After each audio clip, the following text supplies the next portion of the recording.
Yeah. Have you ever felt like the market's just always against you? Like every time you put on a trade in the crypto market, the minute you enter the trade, it automatically goes in the opposite direction. And I know sometimes it just drives you insane, right? But have no fear. In this video, I'm gonna show you guys how to basically read the charts and be able to always align yourself with the current market direction. Okay, this is gonna allow you to more winning trades in the crypto market, and it's gonna give you a higher win percentage. Okay, so if that's something you're interested in, first smash the like button, and if you're new, subscribe to the channel. You're always welcome. And let's get into the video. The cryptocurrency market is extremely volatile. Sometimes you may find yourself as a crypto trader like just constantly screaming, right? Whether it's you're screaming from the pain of once again losing a trade, possibly liquidating your account because a strong volatile move went into the opposite direction, or you find yourself screaming from excitement because you just made yourself a load of money because the volatile move had just burst into the direction that you had put your trade to go into. Okay, so the latter option is what we as traders aspire to have more of in abundance in our trading history, right? But first, let me say this: no matter how professional you are, how much experience you have in the market, no one's going to get all of their trades 100% correct 100% of the time. Okay, I'm not saying that there's not going to be instances where, especially by following what I'm about to show you in this video, I'm not saying that there won't be times where, let's say you put on 5 trades and all 5 of those trades turn out to be profitable. That's definitely possible. But what I'm trying to say is that there's no way that you are going to put on, like, if, let's say in the space of 6 months, if you put on 100 trades each month, I guarantee you will not win all 600 of those trades. Like, I would take that bet. You know what I'm saying? I will take that bet because that's just how uncertain the crypto market can be. But in this video, I'm going to show you guys how to analyze the crypto charts and just make sure that you're always in line or taking trades that's concurrent with the market direction. Okay? So as crypto traders, like I said, we can never fully know where the markets are going, but if we know which direction is the general direction that is going in, you will then be moving with the market, which then increases your probability of coming up with a profitable trade. Okay, so let's get into the charts. If you're new to cryptocurrency trading, I would advise you to find a pair that you like, and just tend to really study that pair and find out its quirks, what make it move, which patterns tend to happen the most, what usually happens when those patterns do occur. You know what I'm saying? Just basically learn that pair. You know, it's like if you're in a relationship with a female. I'm only saying it because I'm a guy and I like females. Okay, but whatever tickles your fancy. But if you're in a relationship with someone and you want the relationship to work, it helps to learn what makes that person smile, what makes that person upset. You know what I'm saying? Which direction things can go if you were to do certain events, right? And that premise is the same with the charts, right? Have a relationship with your charts. But what I'm trying to say is basically study your charts, all right? But how to determine market direction, okay? And the way to simply do that is to just make sure that you are in line with the current trend of that pair or that market, okay? And the way to simply do that is very simple. You just have to understand how to analyze current market trend and how to analyze when that current market trend has broken and is ready to basically reverse or transition. Let's say if you're in an uptrend, if that uptrend has broken to the downside and is starting to transition to a downtrend or consolidation phase. So let's say we're in an uptrend, right? An uptrend, if you don't know, consists of higher highs and higher lows. This is a high and this would be considered a higher high. Why? Simply because this high is higher than that high. Okay, basically, really and truly simple as that, right? And for me, the most important thing in an uptrend are these things, what are called higher lows, okay? Because it is at these points where the market in an uptrend finds the support to then push to create a new higher high. And it's at these push points that you want to be entering into the market, right? To ride that wave, right? Like, let's say when you analyze the market and you realize that we are in an uptrend, it is at these higher lows that you want to enter at because you want to ride that push, right? Because after a higher low, the market wants to create a new higher high. That's where the profit making opportunity comes in. And it's basically like the old saying goes, buy low, sell high. And the same goes vice versa for a downtrend.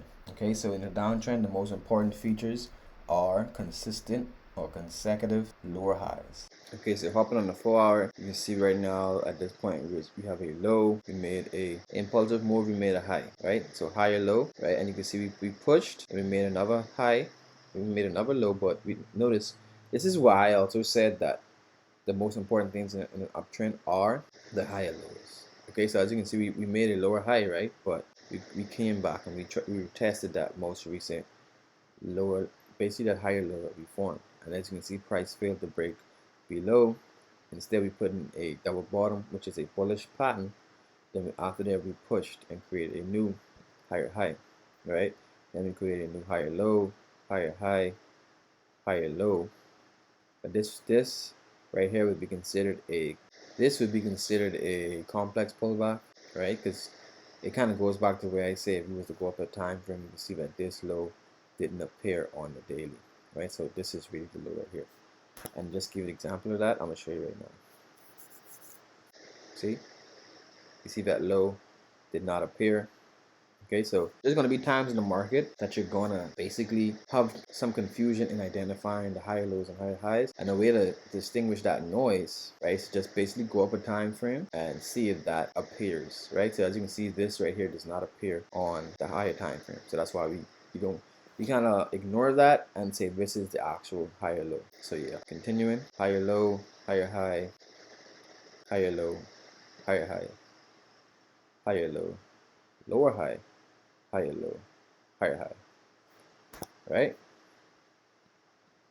And with that, you could probably just kind of draw your lines to allow you to see the breaks and retests of structure more clearly, right? So you can see we broke structure, we put in a higher low, and we formed in another impulsive move, putting in our higher high, right? But as you can see, previously price kind of respected this area here. This could be seen as this would be considered broken resistance turn support. Okay, so now you see price putting this higher high, but it failed to put in a higher low, and we actually broke below the most recent higher low to the left, right? We did that, right? You can see what happened right here. We put in a new lower low, right? So but with that occurring, price effectively broke structure to the left, and we put in a new lower high. And it is at this moment here that we can say price has transitioned from the uptrend to a downtrend, because we broke structure to the left, put in a lower low, and then formed a lower high, right? And if you're asking again, why didn't I say this was the lower low? Well, like I said before, when you reach those points in the market, you can go to a higher time frame and distinguish it, right? You see in the higher time frame, this is actually the low, and that's why I didn't put it here. By flowing with the market and getting in with the current market direction, you know what direction price is going in. So now it's just up to you to distinguish or use your entry signal reasons to enter into that current market flow. Okay, so to wrap it up, since we're now, like I said, price is in a downtrend since we broke structure to the left, put in a lower low, and now we're at a lower high. Okay, so if this price was forming and I was right here, I'm watching this, I'm seeing this. Since I know that we're now successfully putting a lower high, I want to flow with the market, right? So now that I know what point I'm at in the market, I'm looking for entry signals, right? So the entry signal that could have allowed you to take advantage of this opportunity right here would have been this double top right here. Okay, now you can probably go to enter over here and just make sure your stops was valid, right? But let's say you missed this and you see this printing, you see we form some sort of resistance here. It's trending again. We have small candles. It's basically giving signs that it's respecting resistance, right? This is the 4 hour. So with me seeing that, I would then hop onto the 1 hour time frame, right? Basically zoom out some more, zoom in, get some more details, and then I'll just be looking for entry signals. And it should be noted that there's trends on every time frame. When almost all of the time frames are showing the exact same thing, that's when the market is ripe for the picking. So once again, we see on the 1 hour, double top is forming again, right? And actually on this counter trend, which is in an uptrend, we can see the structure break to the left, right? So you can see that by this formation right here. So this is an uptrend to the left, higher low, right? pushed, but we failed to make a new higher high. Instead, we made a lower high and we broke below to the left, right? So seeing that, I probably could drop in a 30-minute more and get a better entry signal in this area right here. But an entry signal for me would have been this engulfing candle right here. Right, because you see we have an engulfing candle, which is a notorious bullish, well, basically reversal signal. And we got the printer right here at resistance after price printed a a a double top in a downtrend at resistance at lower high. Bam. So you can see I would probably enter, right, put my entry signal below here, or for those of you, I will put like a sell stop and basically just put my entry, put my entry price there, maybe market entry, and then put it to the next zone. When it's the next zone, you can either go to, you can make this your first TP, which is where price had previously found support, aka at the most recent lower low, or if you just like to let it ride, you could put it to the next point that you think price is going to make its new lower low, right? And sometimes if you don't know how to analyze that, you can use your Fibonacci, right? Pull it out and put it near the negative 27% range. Okay, as you can see, price would have fulfilled all of that, and you've been in profit. Okay, so I hope you guys were able to learn from this video. Let me know in the comments if you did, and yeah, stay tuned for the next video. Okay.